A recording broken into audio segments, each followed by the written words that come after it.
Hello, NWI. Welcome to Bluer by the Lake, the podcast that explores region life through a blue lens. I'm your host, Tracy Martin, and joining us today is Mike Andrade. Mike currently serves as the state rep for Indiana's 12th district. Mike, thank you so much for joining us. Thank you, Tracy. Thank you for the opportunity to be at your podcast. All righty. So, Mike, we've been seeing you around the region for a minute or two. Tell us the story of what took you to the State House. That's no easy feat for a Dem these days. Yeah, thank you, Tracy. I started my journey back in 2020. I have the honor of serving and representing towns of Munster, Highland, Griffith, and a portion of Cherville. I ran in 2020. It was an open seat. My predecessor was running for Congress, and prior to COVID, and I felt the need of stepping up. We need more diversity in the state, and especially the State House. I'm one of a very few Latinos in the General Assembly, so I felt that diversity was important and representations. Number two, as a small business owner, I felt the need of being able to bring some common sense to the General Assembly. We need people in office who truly care about the service of the work of the people instead of their own interests. And I feel that I could bring that customer service, what I like to call servicing the community. And so I ran in 2020, not knowing that COVID was going to hit that year. And unfortunately, it was a COVID year, and we had to change our plan of being out there, grassroots campaigning and knocking doors, because we couldn't really connect with the people due to COVID. But we ran a strong campaign and we won. And since then, I've been elected two other times. So I am on my third term now. And it's an honor to serve. It's an honor to serve the people and be able to make a difference, especially nowadays through all these challenges that we're facing from the federal and state level. Mike, we are thrilled to have you sitting in the seat that you're sitting in for so many reasons. But one that's top of my mind these days is redistricting, even with everything else that's going on. And there's a lot. I'm still seeing posts about redistricting at least 5 times a day, if not more, in my social feeds. So, what's confusing about all this noise around redistricting is we're not due for that here in Indiana for a minute, right? Like 2031, or am I missing something? No, I mean, we do it, we go by the census. In 2020 was the last census. The redistricting cycle concluded. The next round of redistricting is not scheduled to 2031. I have constituents who are reaching out to me about the Medicaid issues and the federal cuts that are coming down to us with Medicaid. I have constituents reaching out to me about House Bill 1461 and the possible tolling that could come to our area in the region. I have constituents reaching out to me about the increase of the utility rates and how the utilities costs are going up. I have constituents still are asking about what's going on with our groceries and why we continue to see high prices in the grocery stores. And I could go on and on of so many issues that my constituents reach out to me on a day-to-day basis, but not one of them has reached out to me about redistricting. And that tells you everything. This is a Republican state, unfortunately, that we're in, by the governor down to the General Assembly. There is 70 Republicans, 30 of us Democrats on the House. There are 40 Republicans on the Senate and 10 Democrats on the Senate side. Every branch of executive government is run by the Republicans. This redistricting is coming from the federal. It's coming from Trump himself down from the federal side to the state, wanting to create 2 additional Republican seats. For the audience who's listening to us, we have 9 congressional delegates that represent the state. Out of those 9, 2 of them are Democrats. Up here in the region, we have the honor of having Congressman Frank Marvan, which, by the way, I saw him a couple weeks ago in D.C. As we were discussing redistricting. He's done a phenomenal job representing us. And down in Indianapolis, we have Congressman Andrade Carson. We have 2 out of the 9 delegates who represent us. They want to take the voice away from the people. They want to take away the power from the people and give it to the people in office. Give it to the party that controls right now our country and our state. And that is something that is unacceptable.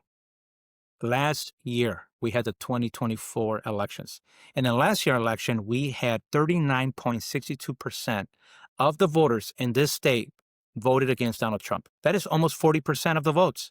40% will get their voices shut down if we go with this redistricting. So redistricting should be about ensuring that every Hoosier's voice is fairly represented, not about enlarging someone's party's affiliations. Obviously, we all really know what's going on. Um, the reason this off-cycle redistricting push is even on the table is that the Trump administration is pushing Indiana do this to increase the chances that a Republican will win more seats in the next election.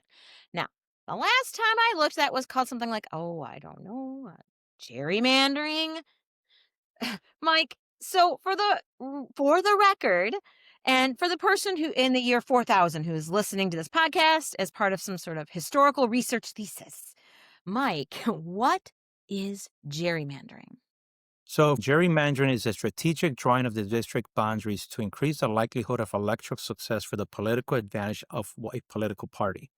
In our Indiana Constitution, does not explicitly prohibit political gerrymandering. The only specific redistricting standard required by the state constitution is the state legislative districts must be contiguous. In 2019, the U.S. Supreme Court ruled that the federal courts have no constitutional authority over partisan gerrymandering.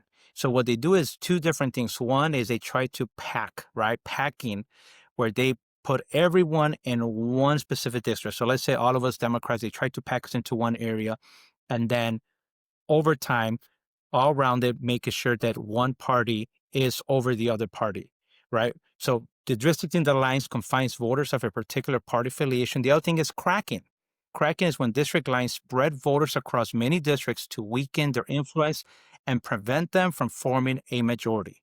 So packing is when district lines confine voters of a particular party affiliation or identity group into a small number of districts.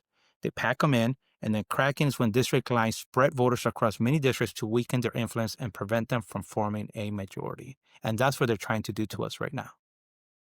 So for my Munster peeps, this will make sense.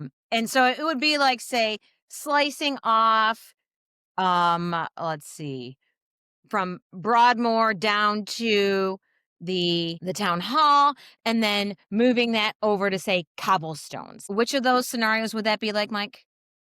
So the packing one will be where they would try to put us, let's say, Broadmoor to Columbia. Oh, Okay, got you. Broadmoor down to Rich Road. So let's say Broadmoor to Rich Road, and then from Columbia to Holman Avenue. They just put us in a I see. box. So they box Right. us Democrats in a box so that we have no power out of that little box. And everywhere else is controlled by the Republicans.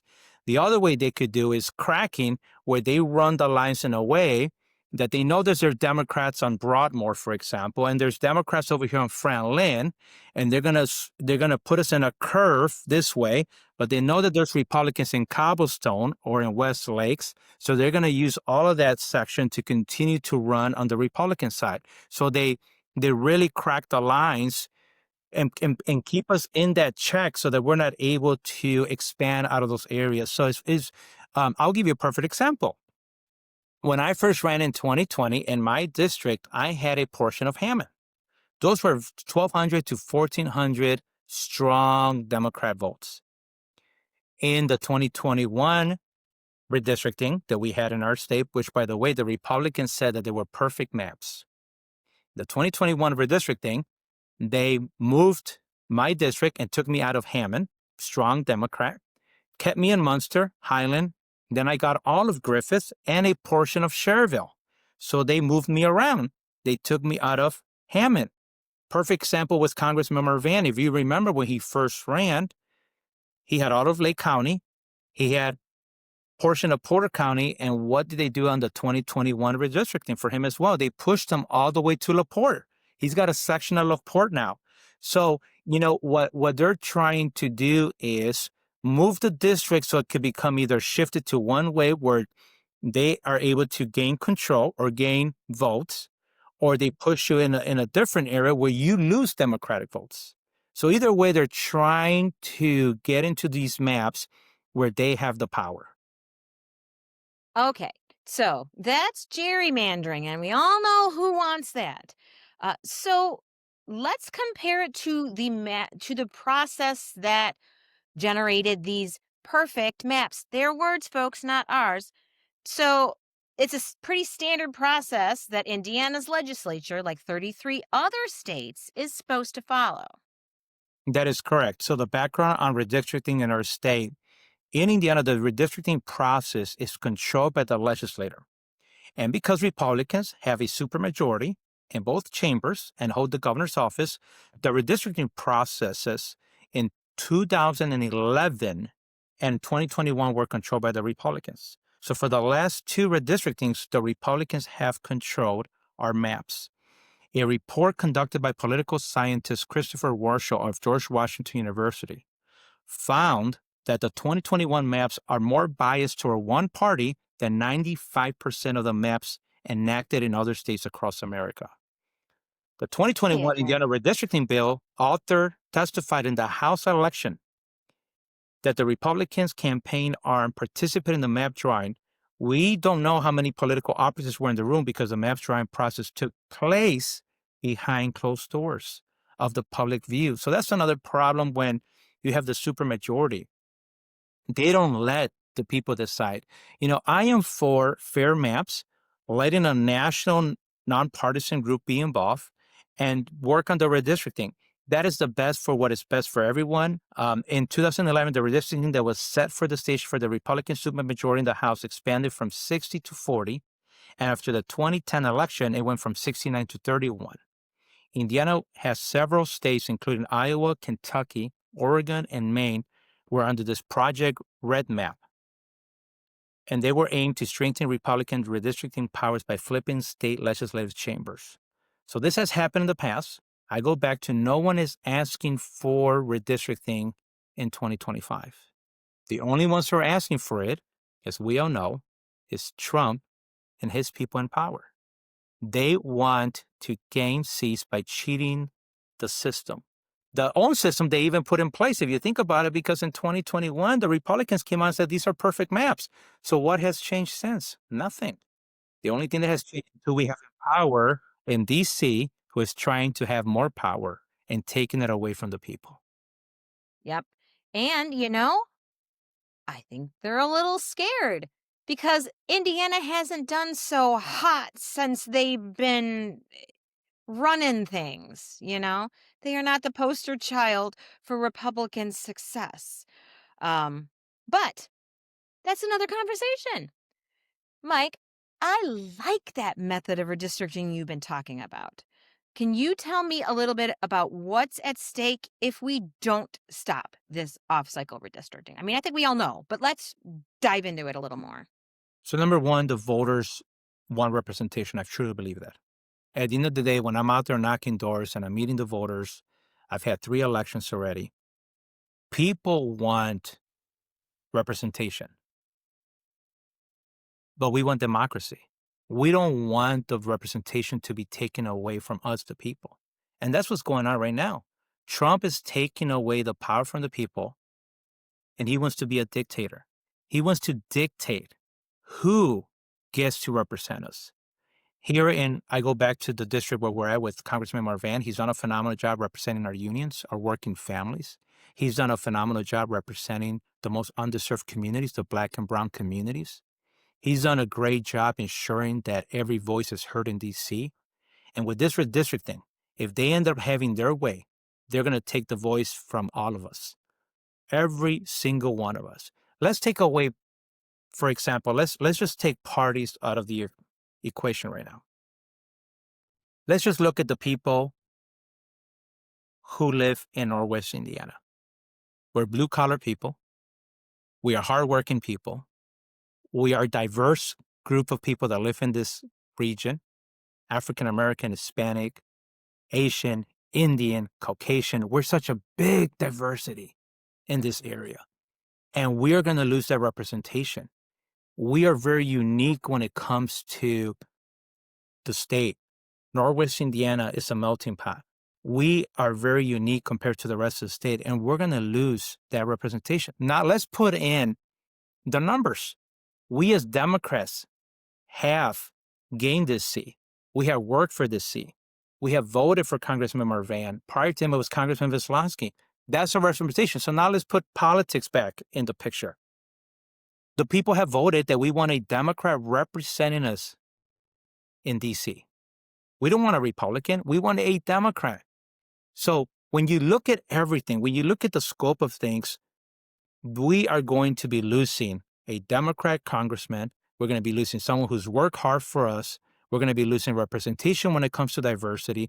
And we're going to be losing our hardworking unions that thrive through the work that they put in here for economy to grow in the state.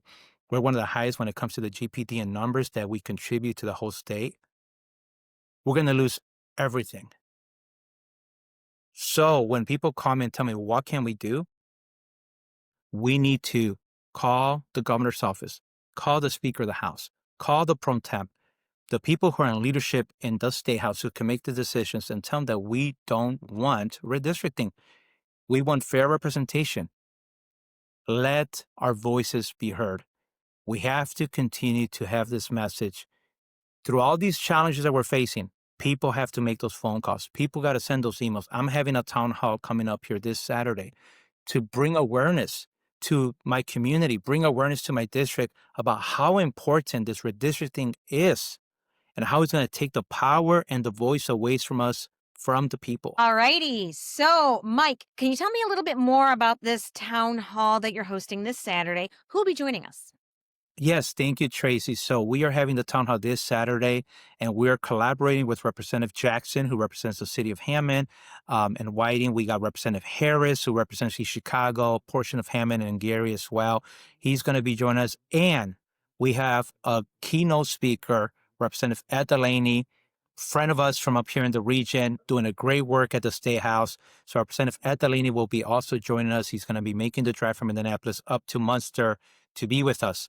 And, it's very important that people know how much work us as legislators, Democrat legislators, are putting into these town halls. And so we're excited to have Representative Jackson, Paris, and of course, Representative Ed Delaney joining us as well. Hopefully you could join us as well if you're listening out there. And it's this Saturday from 11 a.m. to 12:30 at the Labors 41 Hall in Munster. Now, Mike, will there be Q&A sessions? Will people have the ability to speak or ask questions or? Absolutely. We're doing this town hall so that we could hear from our constituency, from the people. And so let's say for the first 20 minutes, we'll have a couple of the speakers, but then we're going to go into question and answers. We're going to have people write their questions on a piece of paper, give it to us so we could be able to streamline them better and be able to give everyone a chance to ask their questions. And then after the question and answer, we're going to have an open session where people are going to be able to get on the mic and just give us their concerns and just express what they want to let us know as legislators. So question and answer about the redistricting, and then we're going to go into an open session where anyone could just get in line and get on the mic and let us know what they're thinking about, what they want us to hear, and so we could be able to continue to serve them better. Well, you heard the man, folks. If you want to help and you've got some time this Saturday, October 4th from 11 a.m. till 12:30, join Mike and Representative Carolyn Jackson, Representative Earl Harris Jr., Representative Ed Delaney at the Labor's Local 41, which is at 550 Superior Avenue in Munster, Indiana. And for our town hall about redistricting, solving problems, not redrawing maps. But if you can't make it, oh, please make yourself heard. Call the leadership. I will have names and numbers and ways to reach out. Call them, email them, do it again, do it again, do it again, do it again. The more you make yourself heard, the more you intersect your voice into their daily work rhythms, the more you disrupt those daily work rhythms, the more you make yourself heard, and the more they have to pay attention to you. The squeaky wheel gets attended for a reason, folks. Be that wheel. It's something you can do. Thank you, Tracy. And I just want to add something. It's very important that we realize that it's not only just our voice, but that we have to ensure that we're letting our neighbors know, letting family members know, letting coworkers know. If you're at the grocery store and someone's bringing it up, let them know. We need to ensure that the voice is being spread around our communities, that this redistricting is going on. Just in case someone's been busy out there with life and they have not been in tune to social media or to the news articles, we have to let people know that it's very vital. It is very vital that everyone calls downstate and lets the governor know and lets the pro temp know and lets the speaker of the house know that this is not what we want. So it's going to take all of us collectively together working to ensure that our voices are being heard. Let your neighbors know, let your family members know, let your coworkers know. If you're shopping at the grocery store, let your neighbor there at the grocery store know that we need to make noise and we need to let them know this is not what we want. So it's very important not only that we take action, but that we also get other of our neighbors involved to take action as well, because it's going to take all of us to make a difference. And folks, to make things a little easier for you, I will be posting graphics that you can easily download and send to your text chains and text to your grandma and have on your phone so that you have the information to share easily when you're connecting with people, both about the event this Saturday and also all of the contact information for our downstate legislators that we need and leadership that we need to talk to. I'll post those on all of our social channels and also on this page as well. Mike, thank you so much for joining us. Thank you for serving. And folks, that's a wrap. Like I just said, I'm going to have links to everything that Mike just mentioned and resources that you can do to help with this initiative. In the meantime, it is beautiful out there. It's so beautiful at the lake right now. I don't know why you're not there yet. If you're not, go get up there and hopefully I'll see you there. Bye.